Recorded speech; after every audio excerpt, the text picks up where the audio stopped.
Chapter 1. My story begins, my name is John Ridd, and I am a farmer. I live in the village of Orr, in the county of Somerset. Orr is on Exmoor, a wild part of Somerset. The Ridds have been farmers here for hundreds of years. My story begins in the town of Tiverton, in November 1673. I was 12 years old then, and I was living at my school. I lived at the school for most of the year, but I went home for the holidays. It was 5 o'clock on the afternoon of the 29th of November. There were no more lessons that day. I was standing by the school door. Suddenly I saw Jan Fry. Jan worked on our farm at Orr, but that afternoon he was waiting outside the school gates. He was sitting on his horse, and my horse was standing beside his horse. "Why are you here today, John?" I asked him. "The school holiday will begin in 2 weeks' time." "Yes, I know that, Master John," he said quietly. "But you must come home tomorrow. I will stay here tonight. We will start our journey in the morning." "But why have you come for me, John?" I asked him. "My father always takes me home from school at the beginning of the holiday. Why isn't Father here?" John did not look at me. He's very busy today," he replied. But I did not believe him. The journey from Tiverton to Orr was difficult and long. At noon we stopped at the town of Dulverton. We had a meal there, and our horses rested for an hour. Then we continued our journey. Outside Dulverton, we saw a fine coach. 4 horses were pulling it, and 3 people were sitting inside it. One of these people was a woman with black hair and dark eyes. Next to her sat a pretty little girl with long dark hair.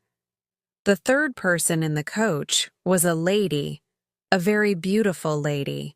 She was wearing fine clothes. Who are those people? I asked myself. Is the black-haired woman a servant? And is the pretty little girl the beautiful lady's daughter? In the afternoon, thick fog came down. We could not see the road clearly. Everything was silent. But Jan and I rode on across the moor. After some time, Jan spoke. "We must be very quiet now, Master John," he said. And I knew the reason for this. We were near our home, but we were also near Dune Valley. The Dunes were terrible people. They were a family of robbers and murderers. They lived in a lonely valley on Exmoor, and their valley was a dangerous place. After a few minutes, Jan spoke again. "Master John, I must tell you something," he said. "Your father is dead. The Dunes have killed him. Get off your horse, Master John. We must hide." Suddenly the fog went away. "The Dunes, who did they rob today?" I thought. One rider was holding a child, a little girl. She was wearing a fine dress. I could not see her face, but she was unhappy. She was crying. Suddenly I was angry. I stood up and I shouted at the riders. 2 of the men turned and looked at me. One of them pointed his gun at me, but the other man put his hand on his friend's arm, and after a moment, the men rode on. "You were very foolish, Master John," Jan said. "The Dunes are dangerous men." We rode on to our farm. We got off our horses, but my father did not come out of the house. Then I heard my mother crying, and then I knew everything. My father was dead. Chapter 2. The Dunes. The Dunes had murdered my father. That evening, Jan Fry told me about it. Father had been returning to Orr from Porlock with 6 other farmers. Early in the morning, they were riding through a forest. Suddenly, a man rode out of the trees. He was one of the Doones. "Give me all your money," the man said to the farmers. The other farmers were afraid of the Doones. They quickly gave the man their money, but Father was not afraid. He rode his horse towards the man, and he lifted his stick. At that moment there was a shout, and 12 more Doones rode out of the trees. My father was a brave man, and he tried to fight the Doones, but one of them, Carver Doone, had a gun. He shot my father and killed him. After my father's funeral, my mother went to Doone Valley. There was a high wall at the end of the valley, and there was a gate in the wall, the Doone Gate. 2 men always guarded the gate. My mother spoke to the guards. "Take me to Sir Ensor Doone," she said. One of the guards took my mother to Sir Ensor's house in the valley. Sir Ensor Doone was the head of the Doone family. He was a very old man. "Why have you come here, Mrs. Ridd?" Sir Ensor asked my mother. "One of your men killed my husband," my mother replied. "Do you know about this?" "My men are sometimes wild," Sir Ensor said, "but they don't kill people. I don't believe your story." The old man went to the door of the house, and he shouted to someone. After a minute, another person came in.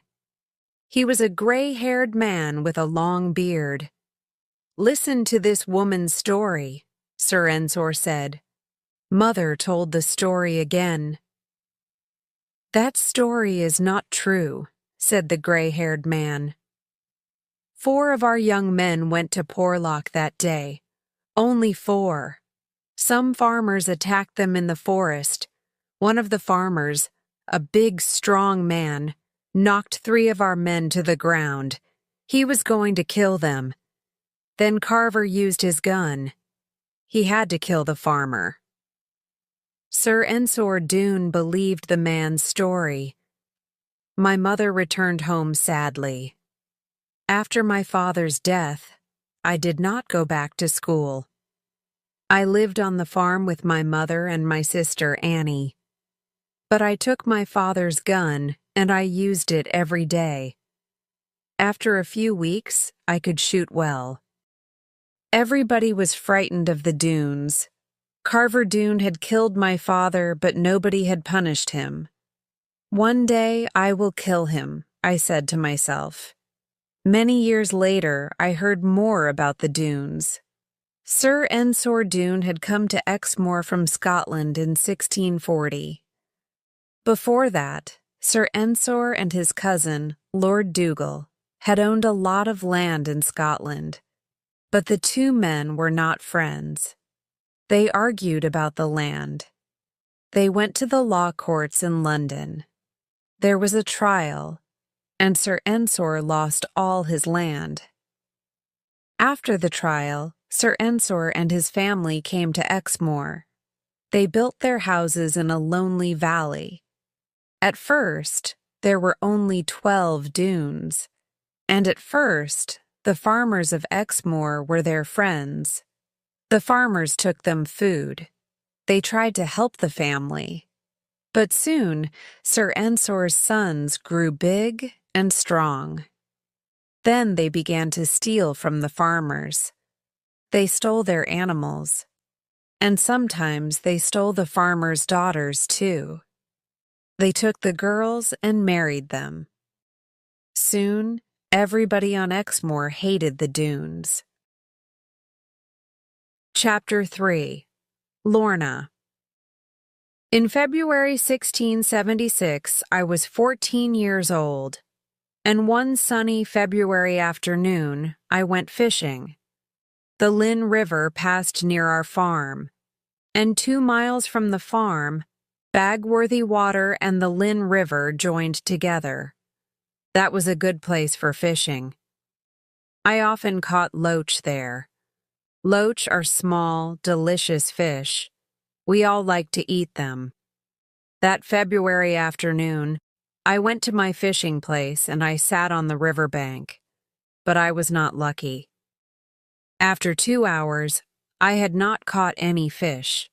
I got up and I began to walk along the bank of the Lynn River. I was walking towards Dune Valley. After a mile, the banks of the river were very steep. Then I had to walk in the water. The water was very cold under the dark trees, but soon I caught a few loach. After that, I walked on again, along the river. After another mile, I came to a large pool in the river. On one side of the pool, there was a high rock. A stream of clear water fell from the top of the rock down into the pool. And suddenly, I wanted to climb to the top of that rock. I started climbing. The rock was steep and wet. Once I fell back into the deep pool. I had to start climbing again. At last, I got to the top of the rock and I was in a beautiful green valley. But I had injured my foot and I was very tired. I lay on the grass and I shut my eyes. When I opened my eyes again, I saw a young girl beside me. She was about 8 years old. "What's your name?" she asked. "How did you get into the valley?" She had a sweet voice and beautiful dark eyes and dark hair. "My name is John Ridd," I replied. "I've been fishing in the river." "Oh, you've injured your foot," the girl said. "It's bleeding. I'll tie some cloth around it." "It's all right," I said. "Please don't worry about my foot, but please tell me your name." "My name is Lorna. Lorna Doone," she replied. "Didn't you know that?" Suddenly the girl's voice was unhappy. Then she began to cry. I wanted to kiss her. After a moment, I did kiss her. The beautiful little girl stopped crying. "The Doones must not find you here," she said. "You must go. One of the men will see you. Then they'll kill both of us." "They'll kill us? Why, Lorna?" I asked. "This is the Doones Valley," she said. "And now you've found one of the secret entrances." Then she smiled. "I like you, John Ridd," she said. "Go now. Come here again one day, but please be careful." "I like you, Lorna," I said. "I like you as much as my sister, Annie." Suddenly we heard somebody shouting. Lorna's face became pale. "The men are looking for me, John," she said. "You must go, but you can't climb back down the rock." Then she pointed to a place on the side of the valley. "Do you see that hole in the rocks over there?" she said. "You can get out of the valley through that hole. Goodbye, John." I hid behind some trees. Lorna lay down on the grass, and she closed her eyes. Soon, 12 men came down the valley towards her. "Carver, here's our little girl," one of the men shouted. "She's asleep on the grass." Carver Doone walked up to Lorna. He was a big man. He lifted the beautiful little girl in his arms, and he carried her away. After a few minutes, I ran to the hole in the rocks. I climbed through it. Then I ran all the way to my home. 7 years passed. I grew bigger and stronger than any man on Exmoor. I often thought about Lorna, but I did not go to Dune Valley.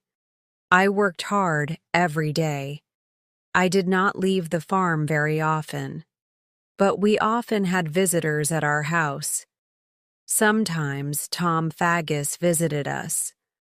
Tom was my mother's cousin. I liked him very much. Tom was a good man. He had been a farmer once, but some rich men had taken his farm from him. After that, he became a robber. He became a highwayman. He stopped people on the roads and he took their money. He took their money, but he never hurt them, and he gave most of the money to poor people. Tom visited us every month. My sister, Annie, watched him carefully, and she listened to all of his stories. Tom fell in love with her, and she fell in love with him. One day, it was New Year's Day, 1683. Tom and I were riding on the hills together. Suddenly, Tom stopped his horse. "Look down there, John," he said. In a moment, we were both looking through a hole in the rocks. We were looking down into Dune Valley. I started to think about Lorna. I remembered her soft voice and her sweet smile. I remembered her beautiful dark eyes. And I remembered her sadness. Then Tom was speaking to me, but I wasn't listening. I had seen something in the valley. Something white was moving quickly along the valley. It was Lorna. That spring, I dreamt about Lorna often. And one day, I walked along the river to the high rock by the pool. I was a tall, strong young man. This time, I climbed to the top of the rock easily. In the green valley, birds were singing. I lay down and I closed my eyes. The grass was soft under my head. I heard Lorna's sweet voice a few minutes later. She was coming towards me and she was singing. She stopped near me and I opened my eyes. There were flowers in Lorna's hair. She was very beautiful. "Lorna Doone," I said. She remembered me, I knew that. But she smiled and she asked me a strange question. "How do you know my name?" she asked. "I'm John Ridd," I replied. "We met here 7 years ago. You were very kind to me. Don't you remember?" "Yes, I remember," Lorna said. "But don't you remember something, John Ridd? This is a dangerous place for you." Lorna was afraid.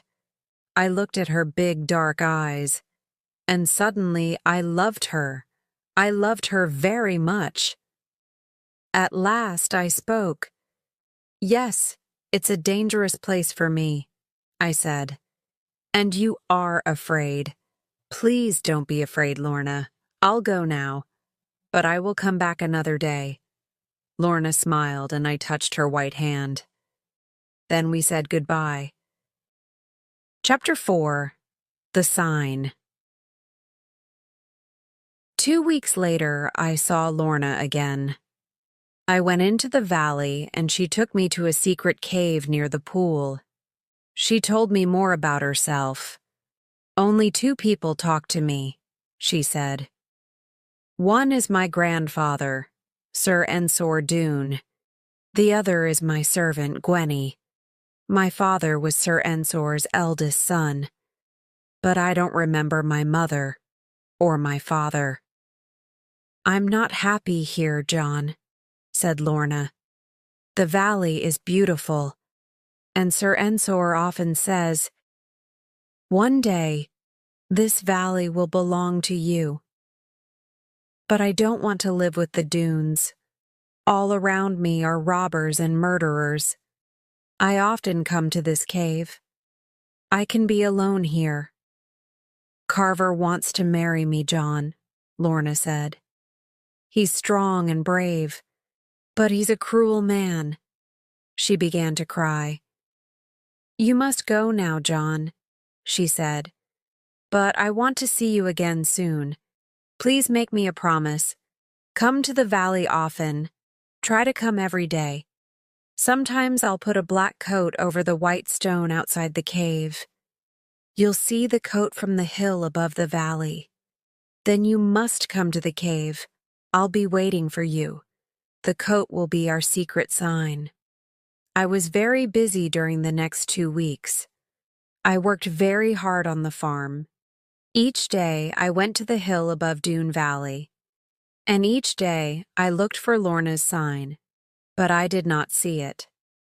After 2 weeks, I had a visitor. One afternoon, a man rode up to the farm. He got off his horse. "I'm looking for John Ridd," he said to me. "You found him," I replied. "I'm John Ridd." "My name is Jeremy Stickles," the man said. "I'm one of the king's messengers. You must come with me to London, Mr. Ridd." The messenger gave me a letter. I opened it and I read it quickly. The letter was an order from one of the king's judges. I had to go to London. I had to tell the king's judge about the dunes. I was not happy about this. I did not want to leave my mother and sister at the farm, but I had to go. I asked Jan Fry to take care of the farm. It was a long and dangerous journey to London. Jeremy Stickles and I traveled for many days, but Jeremy told me many stories. Soon we were good friends. At last we arrived in London. I was going to talk to Judge Jeffreys, but the judge was a very busy man. I had to wait in London for 2 months, and I did not like the city. At last, the judge sent for me. I went to his house. "Who are you?" Judge Jeffreys asked me. "I'm John Ridd, sir," I replied. "I came from Exmoor 2 months ago. I came with Jeremy Stickles, the king's messenger." "You've come from Exmoor?" "Yes," said Judge Jeffreys. "Your neighbors are a family of robbers. Am I right?" "Yes, sir," I said. "My neighbors are the Dunes. They are robbers and murderers. There are about 40 of them." 40? "Why aren't these Dunes in prison?" asked Judge Jeffreys. "Is the judge in Tiverton also a Dune?" I was surprised by this question and I did not reply. "No," said Judge Jeffreys. "The judge in Tiverton is not a Dune. I can see the answer in your face. Now, John Ridd, tell me another thing. Do you know any highwaymen? Do you know Tom Faggus?" "Yes, sir," I replied. "Tom is my cousin." The judge smiled. "Faggus is a good man," he said. "He has made mistakes, but he loves King Charles. John Ridd, do you and your friends love the king?" "We don't know much about him, sir," I said. "But we want him to be a good king." "Have you heard about any enemies of the king in Somerset, John?" asked Judge Jeffreys. "No, sir," I replied. Again, I was surprised. "I like you, John Ridd," said the judge. "You are an honest man. Stay away from the king's enemies, and stay away from the dunes. I'll send someone to Exmoor soon. He will tell me about the king's enemies there, and he will find out more about the dunes. Then we will put them in prison. Now go home, John." A week later, I was at home again. My mother and my sister were happy. I was happy too. But soon I wanted to see Lorna. I went to the hill above Dune Valley. I looked at the white rock, and there was Lorna's black coat. She had left me a sign. But when had she left it there? I went to the cave. Lorna heard me coming. She was waiting by the entrance. "I saw your sign," I said. "Are you in danger?" "Yes," she said. "I have put the coat there every day for 2 months. You did not come, John." "I'm sorry, Lorna," I said. "I've been in London. Come into the cave, John, Lorna said. People are watching me every day now. We must not stand here. We went into the cave. I had to ask Lorna a question. Do you love me, Lorna? I asked her. I like you very much, John, she replied. But the Dunes want me to marry Carver. Sir Ensor wants me to marry Carver. Grandfather saw one of the other men looking at me, and he was angry. You must marry Carver, he said to me. I have chosen him for you, but you are young. He must wait. But Carver doesn't want to wait, and now he watches me all the time. And one day, Grandfather will die. Nobody will help me then. Does anybody help you now? I asked. Gwenny, my servant, helps me, Lorna replied. She knows about you, John. I told her about you. She knows about our meetings. After that, I told Lorna about my journey to London. I told her about Judge Jeffreys and his plans. I won't leave you again, Lorna, I said. Then I gave her a little present. I had bought it for her in London. It was a ring with a blue stone. Lorna cried for a minute, but I put the ring on her finger, and she stopped crying. She smiled and she kissed me. Then she took the ring off her finger. I can't wear this now, John, she said. But one day I will wear it for you. Please take care of it for me. And now, go home, John. Stay away from this place.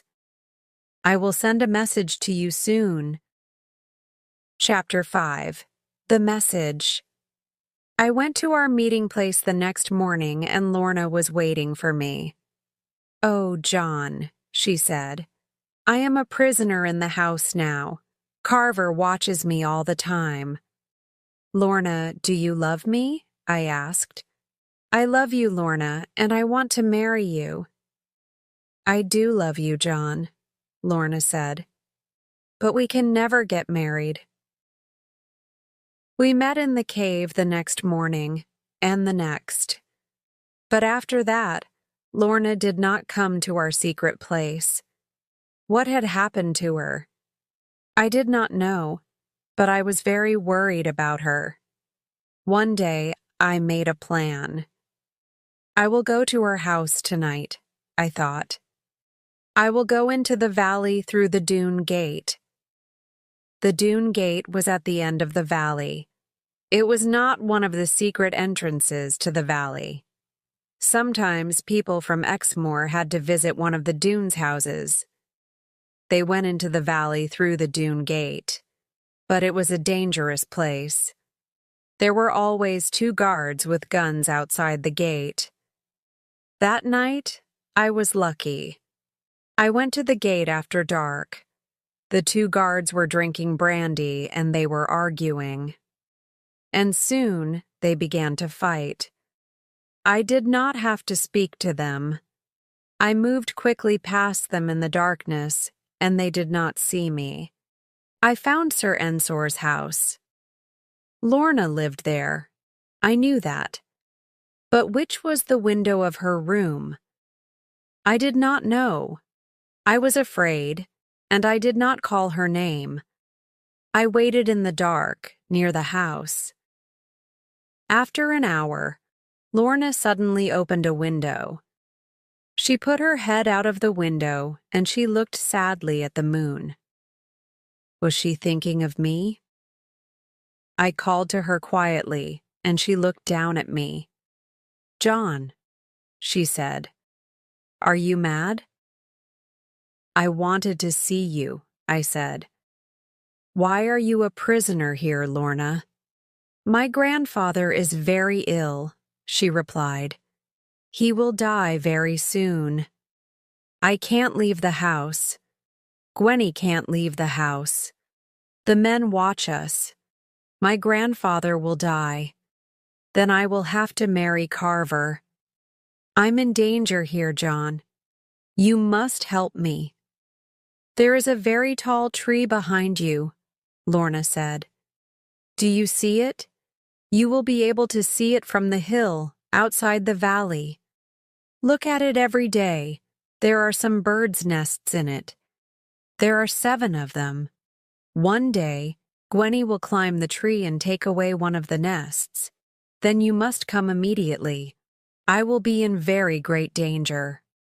The next morning, I told my mother about Lorna. Yes, my son, she said. One day soon, Sir Ensor will die. Lorna will be in great danger. But she must not marry Carver Doone. He is a murderer. You must bring Lorna here, John. We will take care of her. And every day after that, I went to the hill above Doone Valley. I looked at the tall tree. One day there were only 6 nests in it. I went home and waited until the evening. Then I went up onto the hill again. Suddenly, I saw somebody coming towards me. It was Lorna's servant, Gwenny. Sir Ensor Doone is dying, Mr. Ridd, she said. He wants to talk to you. Chapter 6. Snow on the Moor. The next morning, I told my mother about Lorna. Yes, my son, she said. One day soon Sir Ensor will die. Lorna will be in great danger, but she must not marry Carver Doone. He is a murderer. You must bring Lorna here, John. We will take care of her. And every day after that, I went to the hill above Doone Valley. I looked at the tall tree. One day, there were only 6 nests in it. I went home, and I waited until the evening. Then I went up onto the hill again. Suddenly, I saw somebody coming towards me. It was Lorna's servant, Gwenny. Sir Ensor Doone is dying, Mr. Ridd, she said. He wants to talk to you. I followed Gwenny down the hill and through Doone Valley. We arrived at Sir Ensor Doone's house. Lorna was waiting for me. I put my arms around her. Then she took me into a large room and she left me there. A very old man with white hair and black eyes was sitting in a big chair. He looked at me carefully. Are you John Ridd? He asked. Yes, sir, I replied.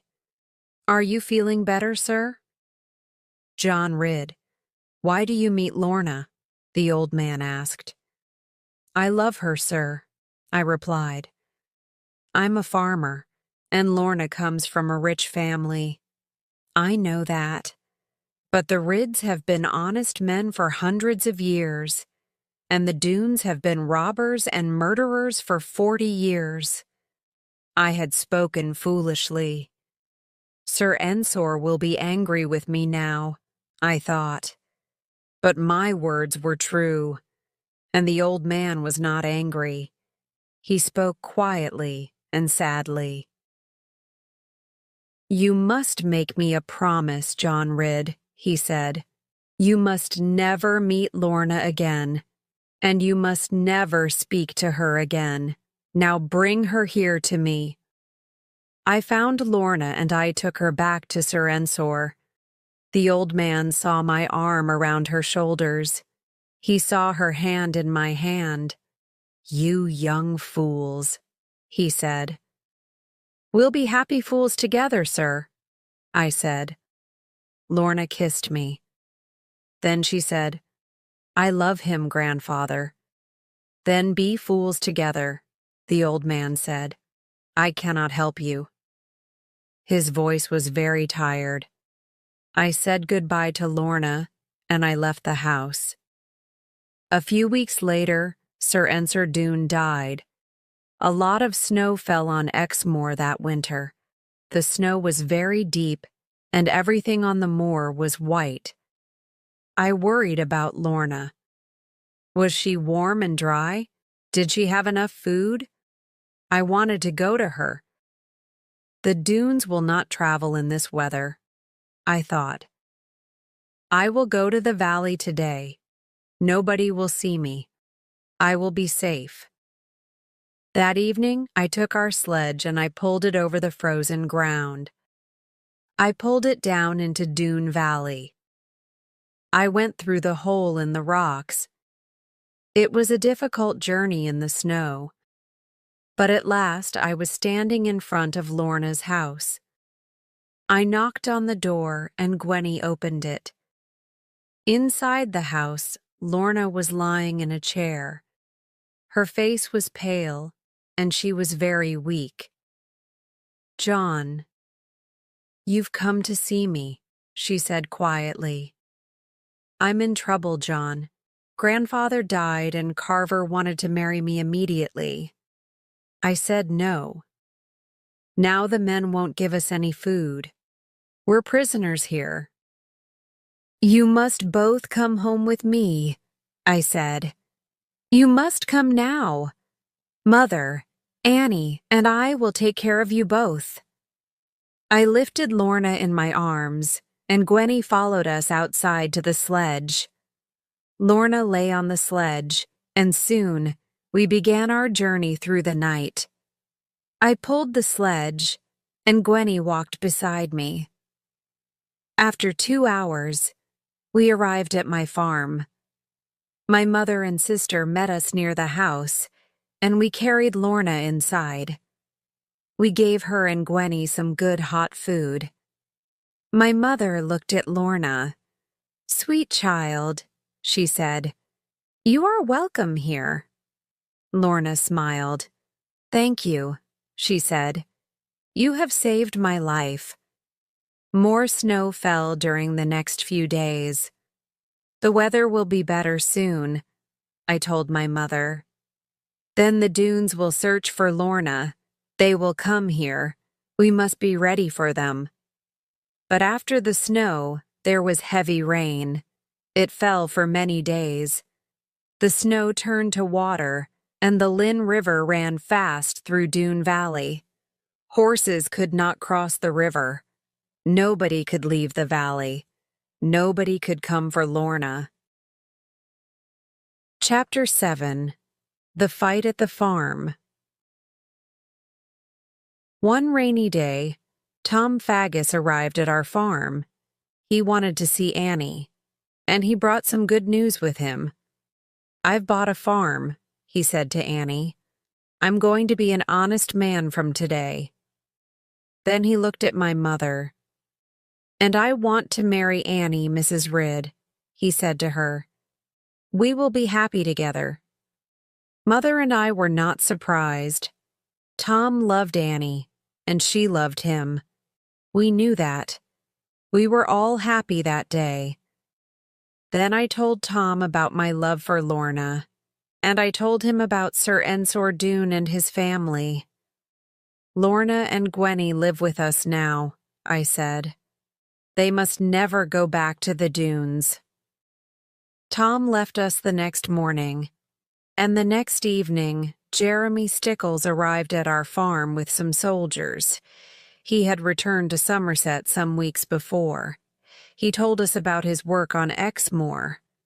"Judge Jeffreys sent me here," he said. "I am looking for enemies of the king, and I am finding out more about the dunes. But last night, 3 of the dunes attacked us. They shot one of my soldiers." The king's messenger and his soldiers rested at the farm. We gave them some food. Then I told Jeremy about Lorna. "You have done well, John," Jeremy said. "But the Dunes are evil people. Carver Doone and his men will come for Lorna soon. They will try to take her, and they will try to kill you. You will have to fight them.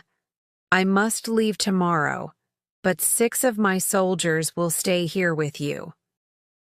A few days later, I arrived home late in the evening. I had been working in my fields all day. The doors and windows of the house were locked. I called Jan Fry, and he let me in. The women were very frightened. "What's happened?" I asked them. This afternoon I went into the garden, Lorna replied. Suddenly, I saw Carver Doone standing near the trees. He was watching me, and he was holding a gun. I was afraid. For a minute, I couldn't move. Then Carver lifted his gun. He shot at the ground near my feet. He wanted to frighten me. Then he shouted a message, Lorna said. He shouted, "You must come back to us tomorrow. We are going to kill John Ridd. You must help us." I ran back to the house, and we locked the door and the windows. Carver was not going to wait until the next day. I knew that. The Doones were going to come that night. I had a plan. I told the soldiers about it. Then I spoke to the women. Mother, Annie, and Lorna must stay in the house with the soldiers. I said, "Gwenny, come with me." Gwenny and I went into the garden. I hid behind a wall in the garden, and Gwenny climbed a tree near the river. I could see her from my hiding place. Gwenny watched for the Doones. After an hour, she saw them. She climbed down the tree and came to me. 10 men are crossing the river now, she said quietly. Carver is leading them. Go into the house now, I said. Tell the soldiers about the Doones, then stay inside the house. I watched the gate in our garden wall. After a few minutes, the Doones came. They broke down the gate, then they rode into the garden. "Kill every man in the house," said the voice of Carver Doone. "Then burn the house. Burn it to the ground. But remember this, Lorna belongs to me. Nobody must touch her." I lifted my gun. I can kill Carver now, I thought. But Carver could not see me, and I had never killed a man. I could not do it. I waited. Suddenly Carver moved away. I ran to the house. Then the soldiers started shooting at the Doones. 2 more Doones fell to the ground, and the others stood still. They put their hands above their heads. I walked towards Carver. 2 of the soldiers were pointing their guns at him. Suddenly, he tried to lift his own gun. But I pushed him down onto the ground and I took his gun from him. The other Doones saw this, and they started to run away. 2 of them got to their horses, but the reading soldiers killed 3 more of them. Carver got up and ran to his own horse. He rode after the other men. He shouted at them. He wanted them to attack us again. At that moment, Jeremy arrived at the farm. I told him about the fight. I wanted to ride after the Doones. "No, John," Jeremy said. "You will be in danger. There are more Doones on the other side of the river." We did not chase Carver and his men, but the Doones had lost a fight. That was something new.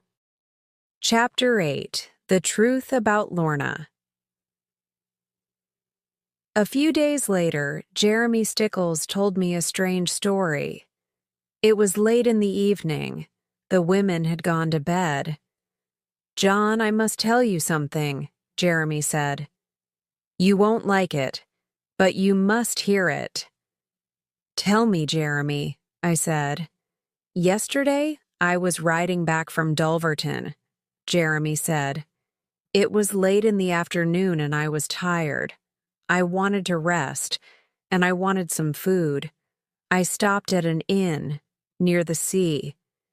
The owner of the inn was a woman with black hair and dark eyes. She told me her name. It was Benita. She was an Italian, and she told me the story of her life. Many years ago, Benita worked for an Englishman's family," Jeremy said. The family, a man, his wife, and his young daughter, lived in Rome. Benita was the family's servant. They were a rich family. They owned a lot of land in Scotland. There had been an argument about some of the land, an argument between the man and his cousin. There had been a trial, and the cousin had lost all his land. Benita often traveled through Europe with this family, Jeremy said. But one day, the man fell from his horse and he died. This happened in France. For 6 months after that, the man's wife stayed in France. But at last, she brought the little girl back to England, said Jeremy. And Benita came with them.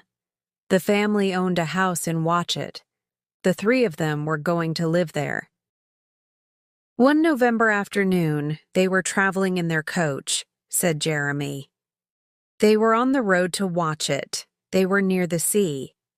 Suddenly, the driver of the coach saw some men on horses. They were waiting next to a big rock. They had guns. They were going to attack the coach. The driver drove the coach onto the sand and towards the sea.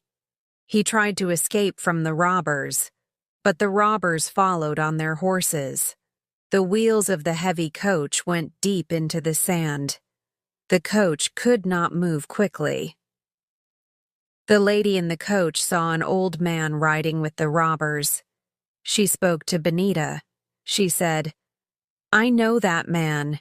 He is Sir Ensor Doone, my husband's cousin. He is our family's enemy." Then she asked the driver to go faster. After a moment, the coach was in the sea, but the waves of the sea turned the coach onto its side. And then, something hit Benita's head. Later, Benita opened her eyes, Jeremy said. She was very cold. She was lying on the sand, and the rich lady was sitting on a rock nearby. The Doones had gone, and the little girl had gone too. Benita and the coach driver took the lady to her house in Watchet, said Jeremy. But she soon died. What happened to the little girl? I asked. And why did Benita stay in Somerset? The Doones took everything from the coach, Jeremy answered. Benita had no money. She could not go back to Italy. She stayed here, and she married a man from Dulverton. What happened to the little girl? I asked again. Can't you guess that, John? Jeremy said. The little girl was Lorna. Then I remembered the day after my father's death, November 29th, 1673. Jan Fry had taken me home from school that day. We had seen a coach near Dulverton. I remembered the people in the fine coach, the lady, her servant, and the pretty little girl. And I remembered another thing. That night, I had seen the Doones riding on the moor. One of them had been holding a child on his horse. Who were Lorna's parents? I asked. Their names were Lord and Lady Dougal, Jeremy answered. The Dougals were one of the richest families in England. John, you must tell Lorna the truth about her family. She is not a Doone. She is Lady Lorna Dougal. Chapter 9. Lorna has forgotten me. The next morning, Lorna was sitting in the garden. She was reading a book. I sat down beside her. I have to tell you something, Lorna, I said. Soon, you'll know the truth about your family. Will you say, "Go away, John Ridd"? Will you forget about me? Lorna laughed. She said, or will I say, "John Ridd, I love you"? What do you want to tell me, John? I want to tell you about your mother and your father, I said. Lorna, you are not a Doone. Your father was not Sir Ensor's son. Your father was Lord Dougal. He died in France. You were very young, Lorna. I had to tell Lorna about her family, but I was afraid. The Dougals are a rich and important family. I thought. Will Lorna want to marry a farmer now? Your mother died soon after your father, I said. But she died in Somerset. The Dunes attacked her. They took you away from her. Lorna's face became pale. I told her Jeremy's story. For a few minutes she cried for her dead parents. Then she put her arms around me and she kissed me. My dear John, she said, I don't remember my parents. I have you, and I want only you. I love you. I looked at Lorna's clear, bright eyes. I wanted to believe her, but I was afraid. I was afraid, but at last I understood Carver Dune's plan. The Dunes were the enemies of Lorna's family. They had taken Lorna from her mother. They knew about her parents, but they had not told her about them. Yes, Carver wanted to marry Lorna, but he did not love her. He wanted her land and her money. He wanted the Dunes to have the Dougals' land again. Soon after that day, Tom Faggus and my sister Annie got married. They lived at Tom's farm, and they were very happy together. I wanted to marry Lorna. I dreamt of happiness with her. But then something terrible happened. I came home one evening, and Lorna had gone. My mother told me the news. She was angry. Lady Lorna Dougal and Gwenny have gone to London, she said. Lorna left a letter for you. I ran to Lorna's room and I found the letter. Dear John, I read, you will always be in my heart, but I must leave you now. I belong to a different world. Goodbye, my dear John. I love you. I read those words and I wanted to believe them, but I was very unhappy. I shall never see Lorna again, I thought. In January 1685, Mother and I heard some news. The king's soldiers were going to take the Dunes to the judges. At last, the judges were going to punish them. But the soldiers did not come. In February, King Charles died. Immediately there was trouble in the country. Prince James, the dead king's brother, became the next king. But many people in England did not like him. Fighting started in many parts of the country. Many people in Somerset were enemies of the new king. Suddenly, there were many soldiers on Exmoor, but they were fighting King James's enemies. They could not fight the Dunes too. I waited for news from Lorna, but no letters came from her. Soldiers from London often came to our farm. Sometimes they talked about Lorna. She is a famous lady now, they said. Many rich young men want to marry her.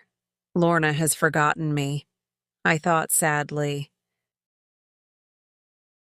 Chapter 10. After the Battle. One day, Annie came to the farm. She and Tom Faggus had been married for more than a year. They had a baby boy. That day, Annie brought the child with her to our farm. My sister was crying. "Oh, John," she said, "Tom has gone away. He is going to fight against King James's soldiers. You must find him for me. You must bring him back to us." "I can't leave the farm," I said. "The Dunes will attack it. Carver and his men will burn it down. I must stay here. I must take care of Mother." But I loved my sister, and I wanted to help her, and I did not want Tom to die. Early the next morning, I left the farm. I traveled for 4 days. In each town, I asked people for news of Tom. On the 5th day, I arrived in the town of Bridgewater. It was a Sunday evening. The date was the 4th or 5th of July. The town was full of angry men. All of them wanted to fight King James's soldiers, and the soldiers were nearby. I was tired. I went to an inn for the night, but very early in the morning I woke up. The sound of guns woke me. There was a battle, and it was not far away. Was Tom Faggus fighting there? It was about 4 o'clock. I put on my clothes and I went to the stable. I got onto my horse and I rode out of the town, towards the sounds of the battle. Soon I came to a small village. The king's soldiers had left the village, but their cooking fires were still burning. I rode on, and after a few minutes, I came to the battle.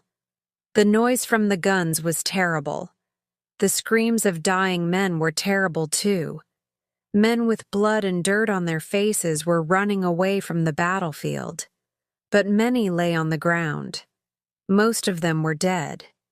The king's soldiers had won the battle. I got off my horse and I helped a dying man. I gave him some water.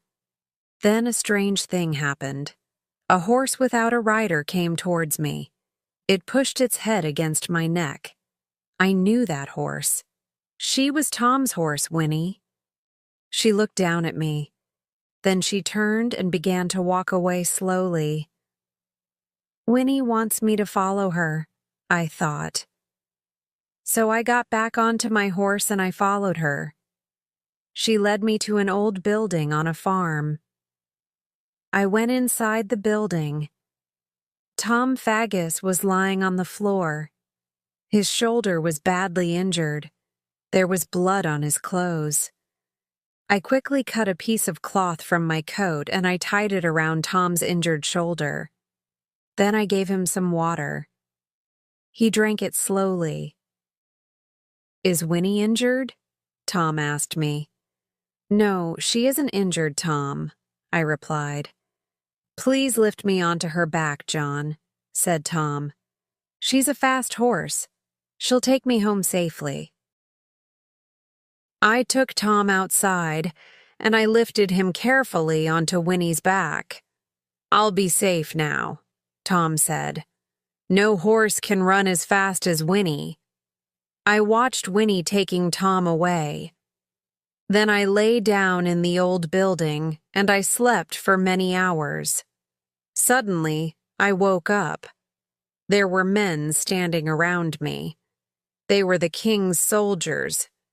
Stand up, one of them said. He pointed his gun at me. You are one of the king's enemies. No, I'm not one of the king's enemies, I said. I love the king. But the soldiers did not believe me. Take him outside and shoot him, another soldier said. The king's enemies must die. That is the law. The soldiers put a rope around my hands and arms, and they pushed me out of the building. They threw me onto the ground. They were going to shoot me. I thought about Lorna and about my mother. I loved them very much. The soldiers lifted their guns, but suddenly, a man on a horse rode between me and the soldiers' guns. It was Jeremy Stickles.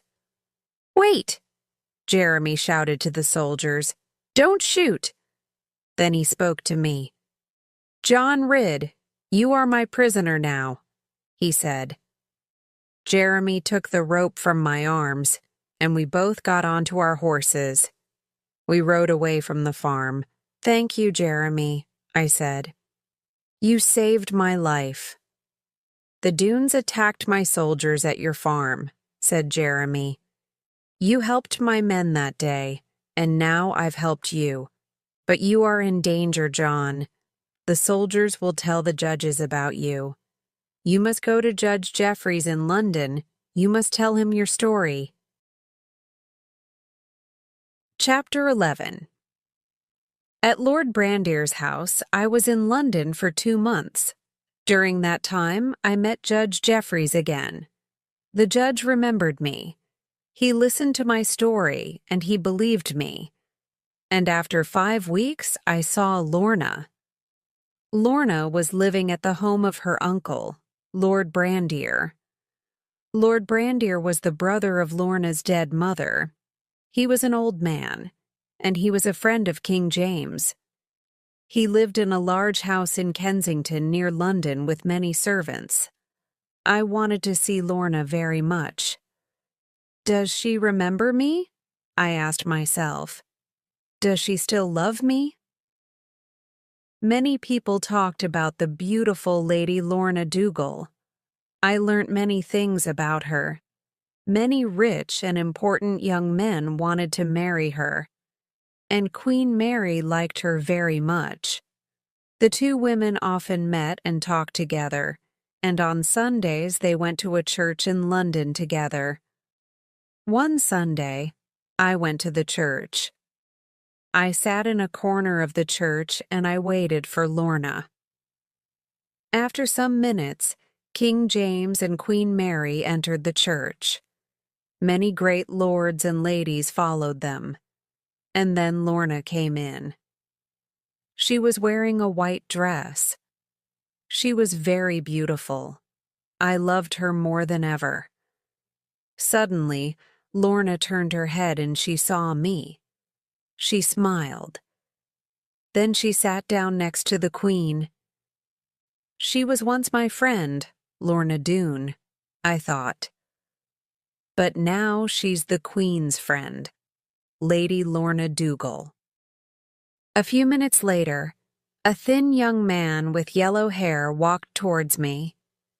He said nothing, but he gave me a piece of folded paper. Then he went away. I opened the paper and I read the words on it. They were words of love, and they were from my dear Lorna. I ran out of the church. I was a happy man again. The next evening, I went to Kensington. I went to Lord Brandir's house. Lorna's servant, Gwenny, opened the door to me. She was angry with me. I did not know why. Gwenny took me to a little room. "Please wait here," she said. Lorna arrived a few minutes later. She held out her hand and I kissed it. "My dear John," she said quietly. "My dear Lorna," I said, "I love you very much. Why didn't you write to me?" "What do you mean, John?" said Lorna. "I did write to you. I gave the letters to Gwenny and—" Lorna stopped speaking. A moment later, she called Gwenny into the room. Lorna asked the servant some questions, and soon Gwenny was crying sadly. But we learned the truth about the letters. Gwenny had not sent them to me. She did not want Lorna to marry a farmer from Exmoor. She wanted her mistress to marry a rich man from London. She had hidden the letters. Lorna was very angry. She sent the servant away. "But is Gwenny right?" I asked Lorna. "People will say, 'Lorna Dougal is foolish. She wants to marry a farmer.' Do you want to marry me, Lorna? You will be happy at the farm. You will have nice clothes, and I'll always love you. But you won't be an important lady." "John, I thought about this a long time ago," Lorna answered. "I want you to be my husband. I've lived in London for a year now and I hate it. The women don't like me. The men are only interested in my money and my land. One day, I will be 21, John, and then I'll marry you. I'll marry you and we'll live on the farm at Orr. Please visit me often until then." Late one evening in September, I was leaving Lord Brandir's house. I saw 3 men standing near some trees. They were looking at the house. One of them was carrying some rope. Why are they here? I asked myself. What are their plans? Are they robbers? I watched the men until midnight.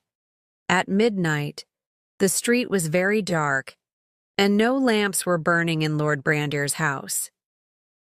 Suddenly, I heard somebody calling softly to the three men. Then they walked quietly up to the house. Somebody inside the house opened a window near the street. The three men entered the house through the window. I moved quickly, and I followed them into the house. Inside the house, I saw a servant girl. She was carrying a lamp, and she was leading the three men up the stairs. I waited for a moment. Then I went upstairs too. The three men were standing outside Lord Brandier's bedroom. They did not see me. One of the men tried to open the bedroom door, but it was locked. The man quickly broke the lock. He made some noise, and the servant girl ran away. Then the three men went into Lord Brandier's bedroom. After a moment, I followed them to the door and I stood outside it. I looked into the bedroom. Lord Brandier was sitting up in his bed. One of the robbers had a gun. He was pointing it at Lord Brandier. The other two men were trying to open a large metal box. An hour later, 4 soldiers came to the house. They took the robbers away. Soon, the soldiers found out about the 3 men. They were enemies of Lord Brandier, and they were enemies of King James. The next morning, Lord Brandier told the king my story, and that afternoon, the king sent for me. I went to his palace, and a servant took me to a beautiful room. The king and queen were there. They smiled at me. "You are the great John Ridd," said Queen Mary. "Lady Lorna Dougal has told me about you." "John Ridd," said the king. "I thank you. You've done a great thing for me and for your country. And you've done a great thing for my friend, Lord Brandier." Then King James lifted a sword and he touched my shoulder with it. "From this moment, your name will be Sir John Ridd," he said. Chapter 12. We attacked the dunes. I left London after 2 months. I did not want to leave Lorna there, but I was worried about the farm. I wanted to go home.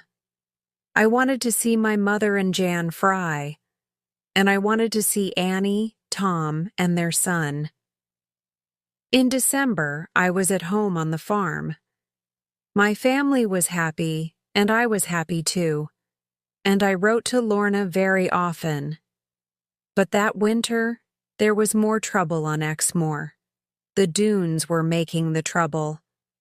Christopher Badcock was one of our neighbors. He was a farmer and he was a good man. One day in February, something terrible happened to his family.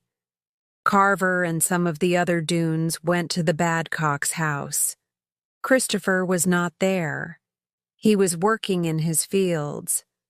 But Christopher's wife was in the house with her young baby. Carver Doone pulled the baby from her arms, and he threw it onto the hard floor. The baby died immediately. Then the Doones took all the food and the money from the house, and they took Christopher's wife away with them. The men from the farms and villages on the moor were very angry. Some of them came to my farm. "We must stop this robbing and killing," they said. "We are going to attack the dunes. We want you to lead us, John." Tom Faggus joined us. He had a plan.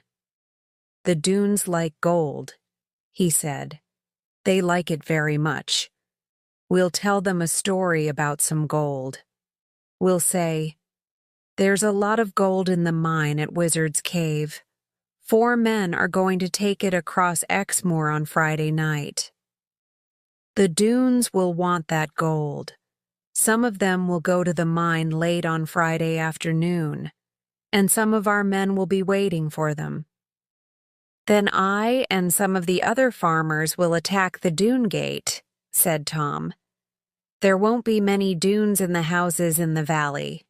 Most of them will be at the mine, but some of the men in the houses will run to the dune gate. They will try to help the guards there. At the same time, John and the rest of our men will attack the houses in the valley. You must attack the valley from the high rock, John, Tom said. You know that place. The water falls into the pool there. You first met Lorna there. Your men must burn all the dunes' houses. The dunes must leave Exmoor forever, alive or dead. It was a good plan. We started to tell people about the gold, and soon the dunes had heard about it. On Friday night, Jan Fry took his gun and he went to the hill above Dune Valley. He was listening for the sound of the fighting at Dune Gate. Soon, he heard it. Then he fired his gun. I was with some of our neighbors at the bottom of the high rock. We heard Jan's gun, and we started to climb the rock. We moved quickly forward into the valley. We ran between the trees, and the dunes did not see us coming. The men in the houses tried to fight us, but we quickly killed them. Then we took all the women and children outside, and we burnt the houses. Soon the valley was full of smoke and fire. Some of the dunes were fighting our men at the dune gate. They saw the flames, and they ran back towards their houses. My men began shooting at them. There was a long and terrible fight, but we killed them all. Later I heard the story of the battle at Wizard's Cave. Carver Doone was there with some of his men. Our men killed all the others, but Carver hid in the mine. Then he rode away on his horse. In the 3 battles of that night, the Dunes killed 10 of our men. But more than 40 Dunes died. In the morning, Carver was the only one of the Dune men alive. Chapter 13. Lorna comes home. The next day, I was at the farm with my mother and Annie. Suddenly, I heard the sound of horses. I went to the door and I saw Jeremy Stickles. He was riding up to the farm with 3 of his soldiers. "John," Jeremy said, "I have some news for you. Lady Lorna Dougal is coming to see you. She is on her way now." I was very surprised. "Why is she coming here, Jeremy?" I asked. "You saved her life," Jeremy said. "Do you remember the night when you stopped the 3 robbers? They were enemies of Lord Brander. They were enemies of King James, too. After you left London, Lord Brander became ill. He died last week, and the king made Lorna a present. He gave her all of her uncle's money and land. She is a very rich lady now." Lorna arrived that afternoon. She was wearing beautiful clothes, but I was not interested in her clothes.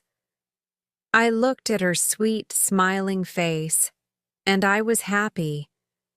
"My dear John," she said, "I'm so glad to be here. I've come home to you." The next few months were the happiest months of my life.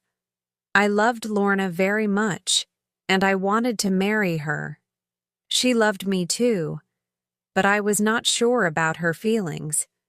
She was a rich and important lady. Did she really want to marry a farmer? One evening in June, I asked her a question. "My dear Lorna," I said, "will you be my wife? Will you marry me?" "Yes, John," she said. "I will marry you. I want to live on your farm. I want to work hard. I want to help you." I kissed her. "I'm the happiest man in England," I said. On the 29th of July, 1685, Lorna and I were married. The wedding was in Orr Church. Many people came to the church to see the beautiful Lady Lorna Dougal. The women all loved her, and the men all wanted her to marry them. But Lorna married me. It was a sunny day, and everybody was happy. Lorna and I stood in front of the altar. I held her hand, and she smiled at me. Suddenly, I heard a noise behind me. I turned, and I saw a man standing near the door. It was Carver Doone. He was pointing a gun at Lorna. He pulled the trigger. The gun made a terrible noise, and Lorna fell to the ground. Carver dropped the gun and ran out of the church. I picked up Lorna's body and carried her to the farm. "John," she said. "My dear John." Then she shut her eyes. She did not speak again. I was very unhappy. I went out of the house and I followed Carver's tracks. I followed them to Badgeworthy Water. Carver was standing near the water. When he saw me, he lifted his gun, but it was wet and it would not fire. "You've killed Lorna," I shouted. Carver tried to hit me, but I was stronger than him. We fought for a long time, but at last I knocked him to the ground. Then I carried him to the water. "This is for my father," I said, "and this is for Lorna." The water carried Carver away. He was dead. I walked back to the farm. Lorna is dead, I thought. My dear Lorna is dead. I went into the house. Lorna was lying on a bed. Suddenly she opened her eyes. She smiled at me. "John," she said, "I'm all right. I'm very weak, but I'm not going to die." I kissed her. Everybody was frightened of the Doones. Carver Doone had killed my father, but nobody had punished him. "One day I will kill him," I said to myself.